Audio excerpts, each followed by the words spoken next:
Hello प्यारे बच्चों, कैसे आप सभी। उम्मीद करते हैं कि आप लोग बहुत ही स्वस्थ होंगे, मस्त होंगे और ज़बरदस्त तरीके से पढ़ाई को कर रहे होंगे। आज हम फिर एक शानदार क्लास लेकर के आ गए हैं।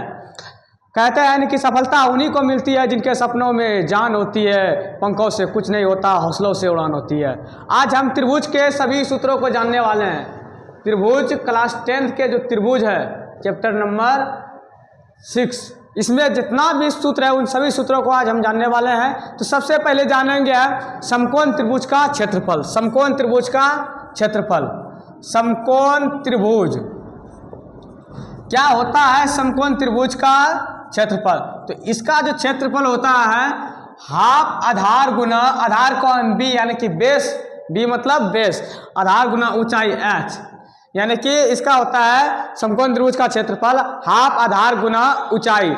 समकोण त्रिभुज इस टाइप का होता है, देख लीजिए यहाँ पर, इसको समकोण त्रिभुज बोलते हैं, जिसका एक कोण 90 डिग्री होता है और बाकी कोण न्यून कोण होता है। ये आपका बी होता है, आधार होता है। आधार को इंग्लिश में बेस बोलते हैं, बेस का डिनोट यानी कि बी से करते हैं। ये ऊंचाई होता है इसका, यानी कि हाफ आधार गुना ऊंचाई। ये समकोण त्रिभुज का क्या होता है? क्षेत्रफल होता है।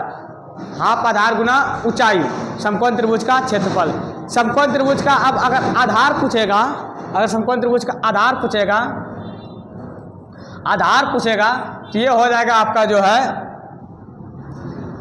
2 गुना क्षेत्रफल, 2 गुना क्षेत्रफल अब बटे ऊंचाई। अगर आपसे कोई पूछेगा कि समकोण त्रिभुज का आधार क्या होता है, 2 गुना क्षेत्रफल, ये समकोण त्रिभुज का आधार है, 2 गुना क्षेत्रफल बटे ऊंचाई। अगर ऊंचाई पूछेगा, अगर कोई ऊंचाई पूछेगा तो इसका ऊंचाई होता है वही 2 गुना क्षेत्रफल, लेकिन नीचे क्या हो जाएगा? आधार आ जाएगा। नीचे क्या आ जाएगा? आधार। ये दोनों सूत्र जो है इसी से बना हुआ है। ये 2 को इधर लाया है क्षेत्रफल में, क्षेत्रफल से 2 से गुना किया है, भाग में था, इधर गुना किया है। और बी चाहिए यानी कि आधार चाहिए तो ऊंचाई से भाग दे दिया, ऊंचाई चाहिए तो आधार से भाग दे दिया। ये यानी कि समकोण त्रिभुज का हो गया। अब देखिए, अब जो जानेंगे समकोण त्रिभुज का परिमाप। समकोण त्रिभुज का परिमाप, समकोण त्रिभुज का परिमाप। समकोण त्रिभुज का परिमाप क्या होता है? इसमें देखो 3 चीज होता है।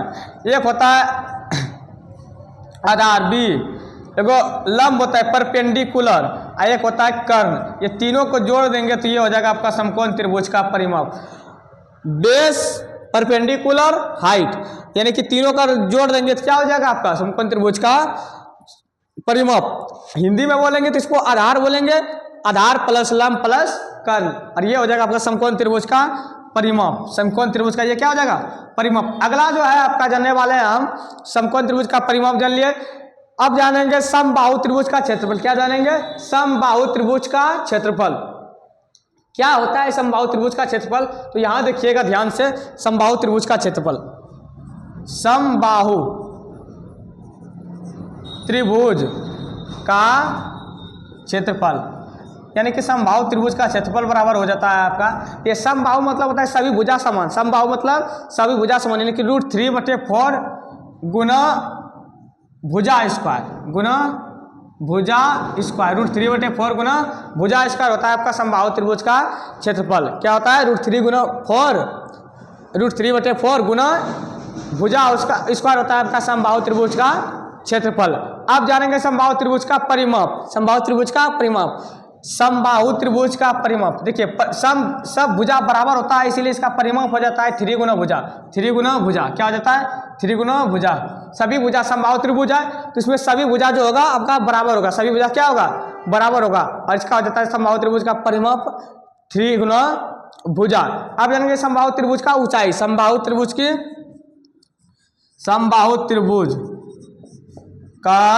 ऊंचाई, त्रिभुज का ऊंचाई क्या होता है इसका? समबाहु त्रिभुज का ऊंचाई।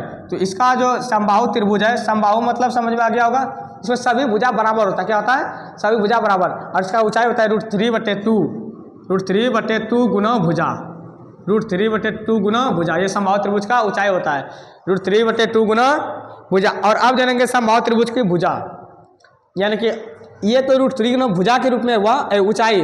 अब जानेंगे समबाहु त्रिभुज की भुजा। समबाहु त्रिभुज की भुजा क्या होता है? भुजा बराबर, तो आपका भुजा बराबर जो अगर खोजेगा कोई तो भुजा बराबर होता है √4 गुना क्षेत्रफल, √4 गुना क्षेत्रफल अब बटे √3, यानी कि √4 गुना क्षेत्रफल अब बटे √3। ये होता है आपका समबाहु त्रिभुज का क्या होता है, भुजा। क्या होता है, भुजा। √4 गुना क्षेत्रफल, अंदर रूट में ये रहता है दोनों चीज, अब बटे नीचे √3। अगर परिमाप रहेगा, अगर आपका क्षेत्रफल दिया रहेगा और भुजा खोजेगा तो ये सूत्र लगाएंगे, और अगर परिमाप रहेगा और भुजा खोजेगा तो परिमाप में 3 से भाग दे देंगे। समझ में आया। अगर आपका क्षेत्रफल दिया है और भुजा खोज रहा है तो ये सूत्र लगाना है, और अगर क्षेत्रफल नहीं दिया हुआ है, क्या दिया है, परिमाप दिया है, तो ये सूत्र लगाएंगे। ध्यान से याद रखिएगा इसको। अब आगे देखेंगे जो हमें समबाहु त्रिभुज हो गया, और एगो जो होता है समबाहु त्रिभुज का क्षेत्रफल, और भी एगो सूत्र होता है समबाहु त्रिभुज का क्षेत्रफल का। क्या सूत्र होता है समबाहु त्रिभुज का क्षेत्रफल का, तो ये होता है समबाहु त्रिभुज का क्षेत्रफल के एक और सूत्र होता है, वो है आपका b बटे, समबाहु त्रिभुज का क्षेत्रफल का क्या सूत्र होता है, b/4, b/4 under root 4a² minus b², ये आपका सूत्र होता है समबाहु त्रिभुज का क्षेत्रफल का। दूसरा सूत्र b/4 under root 4a² minus b², ये समबाहु त्रिभुज नहीं, समद्विबाहु त्रिभुज का क्षेत्र है। किसका है, समद्विबाहु त्रिभुज का क्षेत्रफल। समबाहु खत्म हो गया, ये समद्विबाहु है। क्या है, समद्विबाहु त्रिभुज का क्षेत्रफल है। समबाहु का ऊपर में था, ये समद्विबाहु। समद्विबाहु होता है कि दो भुजा बराबर होता है आपस में। ये त्रिभुज है, इसका ये और ये दो भुजा बराबर रहेगा, तीसरा भुजा बराबर नहीं रहेगा।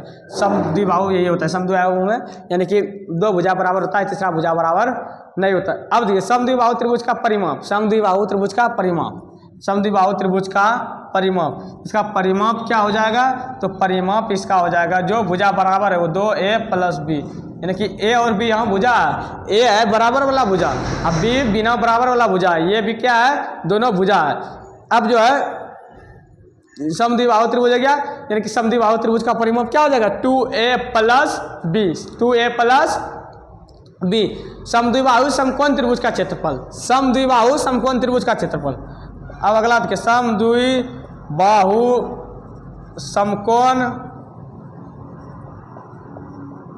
त्रिभुज का क्षेत्रफल, समद्विबाहु समकोण त्रिभुज का क्षेत्रफल क्या होता है, यानी कि समद्विबाहु रहेगा, ये त्रिभुज कैसा है, समद्विबाहु त्रिभुज है, साथ में ये समकोण भी है। क्या है, समकोण भी है, समद्विबाहु त्रिभुज भी है और साथ में समकोण भी है, तो इसका हो जाएगा हाफ गुना भुजा स्क्वायर, हाफ गुना भुजा स्क्वायर, यानी कि समद्विबाहु भी रहेगा और समकोण भी, दोनों एक में रहेगा, तो इसका क्या हो जाएगा, हाफ गुना भुजा स्क्वायर। क्या हो जाएगा,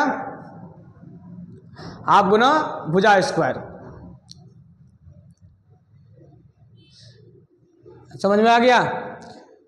ये त्रिभुज कौन कौन पढ़े, समकोण त्रिभुज पढ़े, दूसरा समबाहु त्रिभुज पढ़े, इसके बाद क्या पढ़े, समद्विबाहु त्रिभुज पढ़े।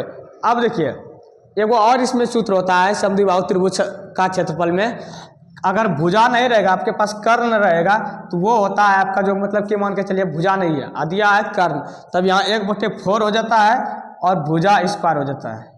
क्या, भुजा नहीं, कर्ण स्क्वायर हो जाता है। क्या हो जाता है, कर्ण स्क्वायर। कोई दिक्कत, यानी कि अगर आपके पास भुजा दिया रहा है, समद्विबाहु समकोण त्रिभुज का भुजा दिया गया है, और अगर सूत्र खोजेगा इसका क्षेत्रफल तो ये वाला सूत्र रखिएगा, और अगर कर्ण दिया है तो ये वाला, अंतर कुछ नहीं है, इसमें 2 से भाग देना है, इसमें 4 से भाग देना है, कोई दिक्कत। अब एक होता है विषमबाहु त्रिभुज का क्षेत्रफल। क्या होता है, विषमबाहु त्रिभुज का क्षेत्रफल, विषमबाहु त्रिभुज का क्षेत्रफल, ऊपर ही लिख देते हैं विषमबाहु, इसमें कोई भुजा बराबर नहीं रहेगा, विषमबाहु त्रिभुज का क्षेत्रफल। देखिए विषमबाहु त्रिभुज का क्षेत्रफल जो होता है ये आपका हो जाता है, विषमबाहु त्रिभुज का क्षेत्रफल होगा s into s minus a s minus b s minus c का अंडर रूट, ये होता है।